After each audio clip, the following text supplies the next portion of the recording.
नमस्कार, good morning. आपका बहुत बहुत स्वागत है टीवी7 भारत पर। मैं हूं आपके साथ प्रीति सिंह यादव। आज की कार्यक्रम की शुरुआत करेंगे बड़ी खबर के साथ। आपको बता दें कि भारत और जापान के रिश्तों को लेकर नई ऊंचाइयां देखने को मिल रही हैं। इसको लेकर एक बड़ा कूटनीतिक क्षण भी देखने को मिला जब जापान की प्रधानमंत्री सनाए ताकाइची 3 दिवसीय आधिकारिक दौरे पर नई दिल्ली पहुंची। प्रधानमंत्री बनने के बाद ये उनकी पहली यात्रा है और व्यक्तिगत रूप से ये उनका पहला भारत का दौरा है। ऐसे में इस यात्रा को सिर्फ एक औपचारिक दौरा नहीं बल्कि हिंद प्रशांत क्षेत्र की बदलती रणनीति परिस्थितियों के बीच भारत जापान साझेदारी को नई दिशा देने वाला अहम अवसर बनता जा रहा है। नई दिल्ली के पालम एयरपोर्ट पर जापान के प्रधानमंत्री सनाए ताकाइची का गर्मजोशी से स्वागत किया गया। केंद्रीय राज्य मंत्री डॉक्टर जितेंद्र सिंह ने भारत सरकार की ओर से उनका स्वागत किया। आपको बता दें कि एयरपोर्ट पर पारंपरिक भारतीय आतिथ्य की झलक भी देखने को मिली, जिसने दोनों देशों को मजबूत रिश्तों में बांध दिया। भारत पहुंचने के बाद प्रधानमंत्री सनाए ताकाइची ने सोशल मीडिया प्लेटफॉर्म एक्स पर अपनी खुशी जाहिर की। उन्होंने कहा कि प्रधानमंत्री बनने के बाद ये उनकी पहली भारत की यात्रा है और वे भारत आकर बेहद उत्साहित है। उन्होंने लिखा कि भारत और जापान के रिश्ते सिर्फ दो देशों के बीच सहयोग तक सीमित नहीं है बल्कि दोनों लोकतांत्रिक देशों के साझा मूल्य और साझा हितों पर आधारित एक मजबूत साझेदारी है।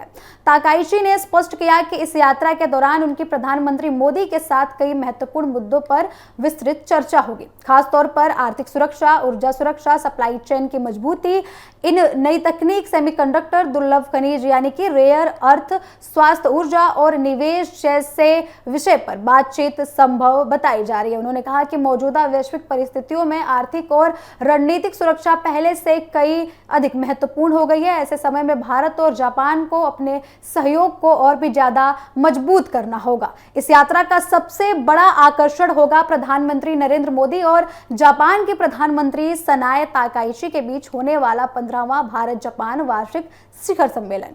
इस सम्मेलन में दोनों देशों के बीच कई महत्वपूर्ण समझौते और नई साझेदारियों पर चर्चा होने की संभावना है। वही सूत्रों के मुताबिक सेमीकंडक्टर निर्माण, hi-tech manufacturing, rare earth minerals, ऊर्जा सुरक्षा, हरित ऊर्जा, digital technology, artificial intelligence, cyber सुरक्षा और रक्षा सहयोगी जैसे कई अहम क्षेत्रों में समझौते हो सकते हैं। इसके अलावा जापान निवेश को भारत में और ज्यादा बढ़ाने पर विचार विमर्श भी किया जा रहा है। वही आपको बता दें कि रणधीर जायसवाल ने सोशल मीडिया पर जापानी प्रधानमंत्री का स्वागत करते हुए कहा कि भारत में आपका हार्दिक स्वागत है। उन्होंने कहा कि यह यात्रा भारत और जापान के बीच विशेष रणनीति एवं वैश्विक साझेदारी को और भी ज्यादा मजबूत बनाने की दिशा में अहम कदम है। वही केंद्रीय राज्य मंत्री डॉक्टर जितेंद्र सिंह ने भी सोशल मीडिया पर उनका स्वागत किया, स्वागत संदेश जो है साझा किया। आपको बता दें कि उन्होंने कहा कि 3 दिवसीय यात्रा के दौरान दोनों देशों के बीच कई महत्वपूर्ण बैठकों का आयोजन होगा जो भविष्य को लेकर नया रोड मैप तैयार करने वाला है। वही आपको बता दें कि इस मीटिंग में सबसे अहम जो माना जा रहा है, जिसपे कई मुद्दों पर चर्चा होने की बात कही जा रही है, मुलाकात क्षेत्रीय सुरक्षा के लिहाज से भी बेहद महत्वपूर्ण मानी जा रही है। आर्थिक मोर्चे पर भी भारत और जापान की साझेदारी लगातार मजबूत होती रही है। जापान के सबसे बड़े निवेशकों में जो है जापान भारत के सबसे बड़े निवेशकों में शामिल है। दिल्ली, मुंबई हो या फिर कई अहमदाबाद की, गुजरात की इंडस्ट्री हो, सारा जो है निवेश जो है जापान में करते हैं। जापान की कंपनियां भी इन कंपनियों में अपना निवेश करती है। इस लहजे से इस मीटिंग को और भी ज्यादा अहम माना जा रहा है। रक्षा क्षेत्र में भी भारत और जापान लगातार करीब आए हैं। दोनों देशों के बीच संयुक्त सैन्य अभ्यास, समुद्री सुरक्षा सहयोग और रक्षा तकनीक के क्षेत्रों में साझेदारी लगातार बढ़ रही है। हिंद महासागर और प्रशांत महासागर क्षेत्र में शांति और स्थिरता बनाए रखने के लिए दोनों देशों की भूमिका अहम मानी जा रही है। जापान की प्रधानमंत्री सनाए ताकाइची का यह भारत दौरा न सिर्फ एक राजनीतिक यात्रा है बल्कि भारत जापान संबंधों के लिए भी नए अध्याय का शुरुआत माना जा रहा है। आर्थिक सहयोग से लेकर ऊर्जा सुरक्षा, सेमीकंडक्टर, रक्षा तकनीक और इंडो पैसिफिक रणनीति, कई बड़े मुद्दों पर दोनों देशों के बीच महत्वपूर्ण फैसले होने की उम्मीदें हैं। अब पूरे देश और दुनिया की नजर प्रधानमंत्री नरेंद्र मोदी और जापान के प्रधानमंत्री सनाए ताकाइची की शिखर वार्ता पर टिकी हुई है। आपको बता दें कि इस मीटिंग के बाद दोनों देशों के बीच कई कूटनीतिक और कई अहम मुद्दों पर चर्चा होने की संभावना है।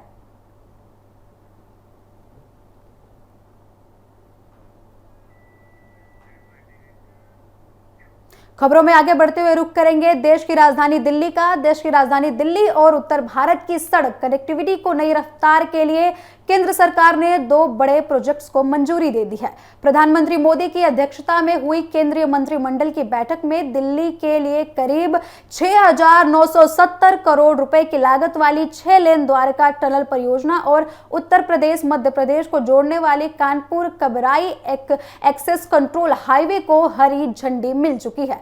सरकार का कहना है कि इस लेन को स्टार्ट करने के बाद जो है ट्रैफिक में काफी कमी आएगी और काफी सड़क व्यवस्था जो है ठीक होगी। केंद्रीय मंत्रिमंडल ने NH 148A को द्वारका एक्सप्रेसवे से जोड़ने के लिए 6 लेन की आधुनिक टनल के निर्माण को मंजूरी दे दी है। इस परियोजना की कुल लंबाई 8.1 किलोमीटर होगी। इस पर लगभग 6,970 करोड़ रुपए खर्च किए जाएंगे।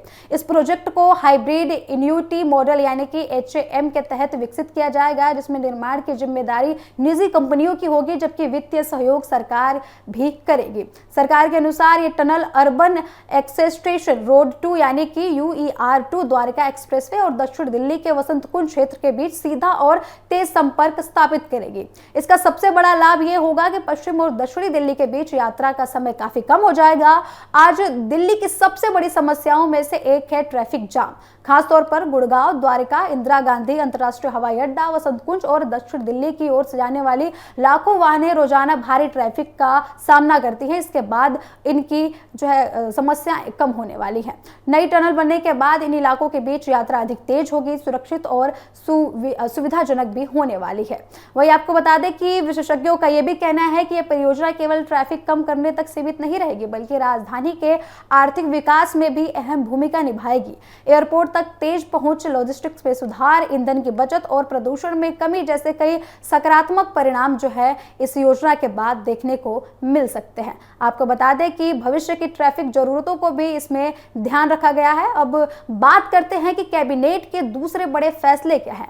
तो आपको बता दें कि कैबिनेट के दूसरे बड़े फैसले हैं कि सरकार ने उत्तर प्रदेश के कानपुर से कबराईची तक राष्ट्रीय राजमार्ग 34 के सेक्शन को 4 और 6 लेन में वाले एक्सप्रेसवे कंट्रोल हाईवे के रूप में विकसित करने की मंजूरी दे दी है। इस परियोजना की अनुमति लागत 7,145.14 करोड़ रुपए होगी और इसे BOT यानी कि build of operation transfer model पर बनाया गया है। आपको बता दें कि यह हाईवे केवल उत्तर प्रदेश तक सीमित नहीं रहेगा बल्कि प्रदेश के सागर, भोपाल और अन्य महत्वपूर्ण शहरों की कनेक्टिविटी को भी मजबूत करेगा। इससे दोनों राज्यों के बीच यात्रा का समय कम होगा और माल परिवहन पहले की तुलना में और भी अधिक और किफायती बनेगा।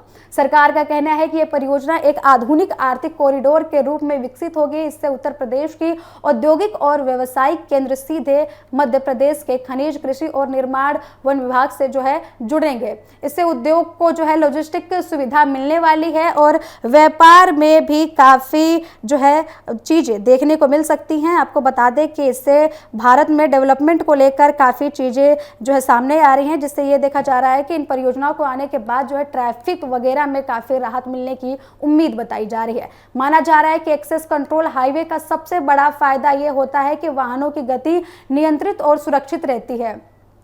इसी बीच जो है ये सड़क दुर्घटनाएं भी कम होने वाली हैं। और दूसरी आपको बात करें कि दूसरी बात यह है कि मोदी सरकार पिछले कुछ वर्षों से देश भर में सड़क, एक्सप्रेसवे, सुरंग और आर्थिक गलियारों के निर्माण पर लगातार जोर देती रही है। अब भारतमाला परियोजना, गति शक्ति राष्ट्रीय मास्टर प्लान और मल्टी मॉडल कनेक्टिविटी जैसी परियोजनाओं के तहत देश के परिवहन नेटवर्क को आधुनिक बनाने का अभियान तेजी से चलाया जा रहा है। वहीं उत्तर प्रदेश और मध्य प्रदेश के बीच बनने वाला नया हाईवे दोनों राज्यों की अर्थव्यवस्था को नई मजबूती देगा। बेहतर कनेक्टिविटी से कृषि उत्पाद, औद्योगिक सामान और खनिज संसाधनों की आवाजाही में तेजी देखने को मिलेगा। अब देखना होगा कि इन महत्वाकांक्षी परियोजनाओं पर निर्माण कार्य कितनी तेजी से आगे बढ़ता है और आम लोगों को इनका लाभ कब तक मिलना शुरू होता है।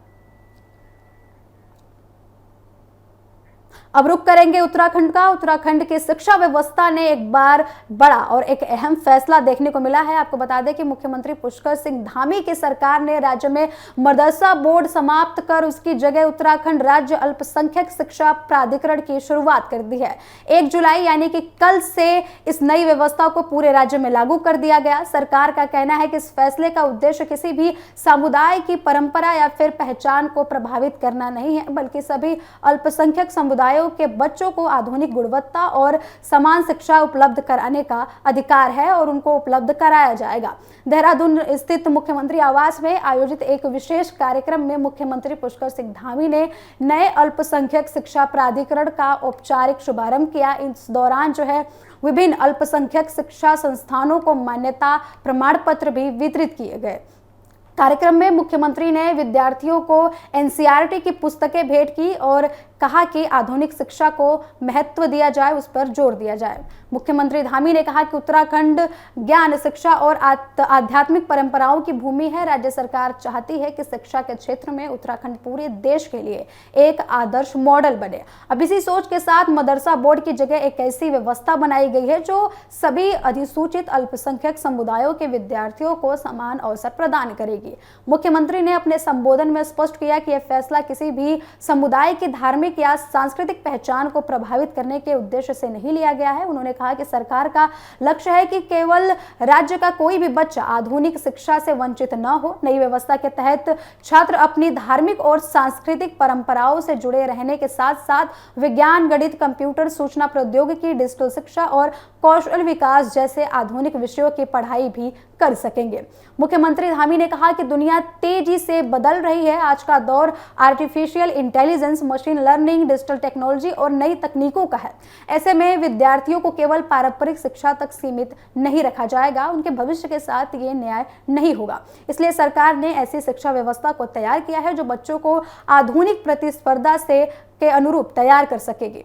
उन्होंने कहा कि नई व्यवस्था के तहत राज्य के सभी अधिसूचित अल्पसंख्यक समुदायों को समान प्रतिनिधित्व और बराबरी के अवसर दिए जाएंगे। जिन समुदायों को पहले शिक्षा व्यवस्था में पर्याप्त स्थान नहीं मिल पाया था, उन्हें अब नई व्यवस्था के माध्यम से समान अवसर मिलेंगे। मुख्यमंत्री ने आगे ये भी कहा कि ये पहला शिक्षा नीति 2020 की भावना के अनुरूप है। राज्य सरकार पहले से ही डिजिटल शिक्षा, स्मार्ट क्लास, कौशल विकास, स्टार्टअप संस्कृति और आधुनिक प्रशिक्षण कार्यक्रमों को बढ़ावा देती रही है। अब अल्पसंख्यक शिक्षण संस्थानों को भी इन आधुनिक सुविधाओं और शैक्षणिक सुधारों का लाभ मिल सकेगा। नई व्यवस्था के तहत गठित उत्तराखंड राज्य अल्पसंख्यक शिक्षा प्राधिकरण केवल शिक्षण संस्थानों को मान्यता देने तक सीमित नहीं रहेगा। सरकार के अनुसार यह प्राधिकरण शिक्षकों को प्रशिक्षित करना, शिक्षकों की गुणवत्ता, शिक्षा की गुणवत्ता, पारदर्शिता, आधुनिक पाठ्यक्रम और शिक्षा प्रणाली पर भी ध्यान रखेगा और उनकी निगरानी भी करेगा। इसका उद्देश्य राज्य के सभी अल्पसंख्यक शिक्षण संस्थानों को एक समान गुणवत्ता मानकों के अनुरूप तैयार करना है। वही आपको बता दें कि विशेष रूप से वे बच्चे जो भविष्य में इंजीनियरिंग, चिकित्सा, सूचना प्रौद्योगिकी, प्रशासनिक सेवाओं, स्टार्टअप और अन्य आधुनिक क्षेत्रों में अपना करियर बनाना चाहते हैं, उनके लिए ये बेहतर अवसर के रूप में देखा जा रहा है। वही सरकार का दावा है कि यह कदम किसी धर्म विशेष के खिलाफ नहीं है, बल्कि शिक्षा व्यवस्था को और भी अधिक मजबूत बनाने के लिए बनाया गया है। तो फिलहाल इतना तय है कि उत्तराखंड की शिक्षा व्यवस्था में एक नया अध्याय शुरू हो चुका है। सरकार इसे भविष्य की जरूरतों के अनुरूप बड़ा सुधार बता रही है और उम्मीद जता रही है कि आने वाले वर्षों में ये पहला राज्य हो सकता है जो ऐसा नीति लाया है।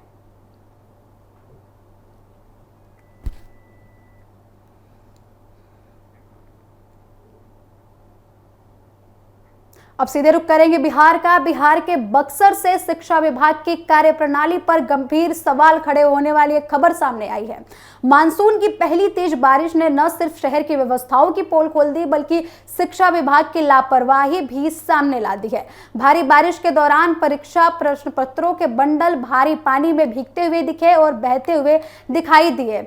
आपके सामने तस्वीरें हैं। आप देखिए कि कैसे प्रश्न पत्र जो है पानी में डूबते हुए, भीगते हुए नजर आ रहे हैं। इस पूरी घटना का वीडियो सोशल मीडिया पर तेजी से वायरल हो रहा है, जिसके बाद प्रशासन हरकत में आ गया है। बताया जा रहा है कि यह मामला बक्सर जिले का है, जहां शिक्षा विभाग द्वारा सुरक्षित रखे गए परीक्षा प्रश्न पत्र बारिश के पानी में पूरी तरीके से भीग गए। वायरल वीडियो में साफ दिखाई दे रहा है कि प्रश्न पत्र के बंडल खुले पानी में पड़े हुए हैं और तेज बहाव के साथ नजर आ रहे हैं, जो आप अपने स्क्रीन पर देख सकते हैं। यह दृश्य न केवल सरकारी लापरवाही को उजागर करता है, बल्कि परीक्षा प्रणाली की व्यवस्था पर भी गंभीर सवाल खड़े करता है। वही जानकारी के मुताबिक ये प्रश्न पत्र कक्षा 9वीं, 10वीं और 12वीं की परीक्षाओं से संबंधित बताए जा रहे हैं। इन्हें शिक्षा विभाग द्वारा बक्सर कार्यालय तक पहुंचाया गया था, लेकिन बारिश के दौरान इनकी सुरक्षा के पर्याप्त इंतजाम नहीं किए गए थे। अब नतीजा ये हुआ कि गोपनीय परीक्षा सामग्री खुले में भीग गई और कई बंडल पानी के बहाव में बहते हुए दिखाई दिए। परीक्षा प्रश्न पत्र किसी भी परीक्षा प्रक्रिया का सबसे संवेदनशील हिस्सा होता है। उसकी गोपनीयता और सुरक्षा सुनिश्चित करना शिक्षा विभाग के प्राथमिक जिम्मेदारी होती है। ऐसे में प्रश्न पत्रों का इस तरीके से खुले में भीगना और बह जाना प्रशासनिक व्यवस्था पर गंभीर सवाल खड़े करता है। घटना का वीडियो सामने आने के बाद स्थानीय लोगों ने भी विभागीय कार्यप्रणाली पर नाराजगी जताई। लोगों का कहना था कि जब परीक्षा जैसी महत्वपूर्ण सामग्री की सुरक्षा नहीं हो पा रही है, तो शिक्षा व्यवस्था की गंभीरता पर सवाल उठना स्वाभाविक है। अब मामले की गंभीरता को देखते हुए जिला प्रशासन ने तत्काल संज्ञान लिया। बक्सर के एसडीएम अविनाश कुमार ने पूरे मामले की जांच के आदेश दिए। जांच की जिम्मेदारी जिला शिक्षा पदाधिकारी को सौंपी गई। प्रशासन ने स्पष्ट किया कि यदि जांच में किसी अधिकारी या फिर कर्मचारी की लापरवाही सामने आती है, तो उसके खिलाफ नियमानुसार सख्त कार्रवाई भी की जाएगी। प्रशासन का कहना है कि जांच रिपोर्ट आने के बाद ही स्पष्ट होगा कि आखिर गलती किसकी थी और इतनी महत्वपूर्ण परीक्षा सामग्री बारिश में भीग कैसे गई, जो सुरक्षा व्यवस्था पर बड़े सवाल खड़े करती है। साथ ही भविष्य में ऐसी घटनाएं दोबारा ना हो, इसके लिए भी आवश्यक कदम उठाए जाएंगे। ये घटना केवल एक प्रशासनिक चूक नहीं, बल्कि शिक्षा व्यवस्था के उस पक्ष को भी उजागर करती है जहां संवेदनशील दस्तावेजों के रखरखाव और सुरक्षा को लेकर गंभीर लापरवाही सामने आती है। आपको बता दें कि कुछ विशेषज्ञ ये भी कह रहे हैं कि परीक्षा प्रणाली की विश्वसनीयता बनाए रखने के लिए प्रश्न पत्रों की सुरक्षा और हैंडलिंग और भंडारण बेहद आवश्यक है। अब सबसे बड़ा सवाल तो ये खड़ा हो रहा है कि केवल बारिश की वजह से ये दुर्घटना हुई थी या फिर सुरक्षा व्यवस्था में पहले से ही लापरवाही हुई थी। अब ये मामला क्या था, ये पूरी जांच के बाद स्पष्ट हो पाएगा।